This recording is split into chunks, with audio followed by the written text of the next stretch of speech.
আমি ডক্টর গালিব আপনার কাছে জানতে চাইবো যে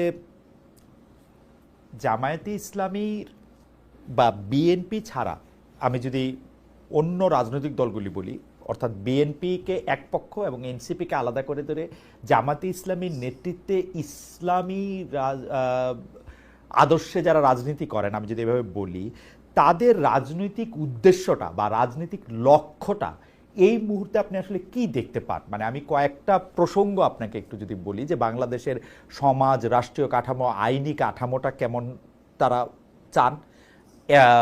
৭১টা আপনি মোটামুটিভাবে বললেন যে এটা কিভাবে এটা আপনি ডিল করতে আপনি দেখেন। একটা হলো আইনি কাঠামোটা আমি একটা বুঝতে চাই। দ্বিতীয় হচ্ছে বাংলাদেশটা কি এরকম একটা দেশ হিসাবে তারা দেখতে চান যে যেই দেশটা মধ্যে ব্যক্তিগত সিদ্ধান্তের ক্ষেত্রে কে কোন রকম সিদ্ধান্ত নিবে, অর্থাৎ কীরকম কাপড় পরবে, কীরকম খাবার খাবে, সেইটা তার মধ্যে থাকবে, নাকি আসলে একটা গাইডলাইন দিয়ে এটা পরিচালিত হবে? পাশাপাশি আমি আরেকটা প্রশ্ন আমি করতে চাই যে কেউ কেউ মানে বাংলাদেশের রাজনীতিতেই আমরা এটা এরকম প্রায় শুনে থাকি যে অমুক দল অর্থাৎ বিএনপি ক্ষমতায় গেলে তারা কোনোদিন শরিয়া বিরোধী কোনো আইন করবে না। আমি আইনের ছাত্র না, কিন্তু আমি একটু মনোযোগ দিয়ে খেয়াল করতেছিলাম যে বাংলাদেশে কি কোনোদিন কোনো আইন ছিল যেটা শরিয়া বিরোধী, বা এখনো কি আসে কিনা, এটাও যদি আমাকে একটু বলতেন যে বাংলাদেশের এক্সিস্টিং কোনো ল কি শরিয়া বিরোধী কিনা বা কখনো ছিল কিনা। আপনি যদি দুইটা প্রসঙ্গ একটু বলতেন যে তাহলে। Important question. না, শরিয়া বিরোধী আইন তো আছে। ধরেন আমাদের যেটা আপনার পারিবারিক আইন, যেটা সেই পারিবারিক আইন বেসিক্যালি রিলিজিয়াস বেসড, মুসলিম পারিবারিক ল।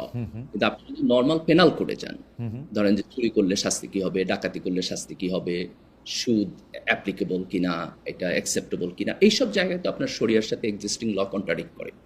আমরা যেটা একটা তো হচ্ছে শরিয়ার সাথে সাংঘর্ষিক হওয়া, আরেকটা হচ্ছে শরিয়া বিরোধী হওয়া। যেমন বাংলাদেশের রাজনীতি, বাংলাদেশের আইন কিন্তু বাংলাদেশের কোনো মানুষকে সুদ খাইতে বাধ্য করতে পারে না, সেটা হচ্ছে তার চয়েস। সে কিন্তু ব্যাংকেও একটা 2 লাইন লিখলে তার সুদ কিন্তু এটার মধ্যে সে যাবে না।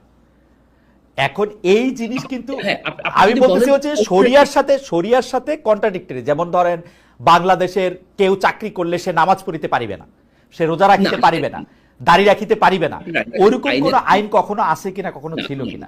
সকল জায়গায় আমাদের শরিয়া আইন নাই, কিন্তু আপনি যদি এটাকে এইভাবে ইন্টারপ্রিটেশন করেন যে আমি আমার ব্যক্তিগত এবং কালেকটিভ লাইফে ইসলামের বিধিবিধান পালন করব, তাহলে সেই স্পেসটা আমার জন্য ওপেন আছে কিনা, তাহলে এটা অলমোস্ট ওপেন আছে। আপনি বলতে পারেন 90-95% ওপেন আছে। ডক্টর গালিব, আমি যদি এই দুইটা লাইন একটু দেখি যে বিএনপি শরিয়া